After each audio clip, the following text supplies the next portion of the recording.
Hi అండి, అందరికీ నమస్కారం అండి. నేను కొంచెం పండగని కానీ వారాలైనా సరే కొంచెం ఎర్లీగా లేచి ముందు వాకిలి క్లీన్ చేసి ముగ్గు వేసుకుంటాను. నా ముగ్గులు అయితే కొంచెం నీట్గానే చాలా టైం పడుతుంది అనమాట. ఇంకెవరు లేకుండా అయితే నేను త్వరగా ఆ ముగ్గులన్నీ క్లీన్గా వేసుకోవచ్చని. ఇంకా మా ఇంట్లో పూజ కూడా అయిపోయిందండి. ఇక్కడ అక్షింతలేమో వేద్దామని నేను పూజలోని అక్కడ పెట్టుకున్నాను అనమాట. ఇంకా మందిరం చిన్నదవడంతో నేను ఇలా నైవేద్యాలు అయితే ఇలా సెట్ చేసి పెట్టుకుంటాను దీపాలు వెదురుగాన.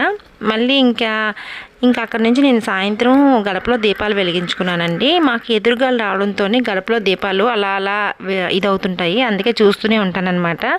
ఇంకా మేము మరుసటి రోజు అయితే మాత్రం మేము ఒక రెస్టారెంట్కి వెళ్ళామండి. ఈ రెస్టారెంట్ అయితే హైదరాబాద్లో ఉంది, తర్వాత వైజాగ్లో పెట్టారని తెలిసింది. ఫుడ్ చాలా బాగుంటుంది అనమాట.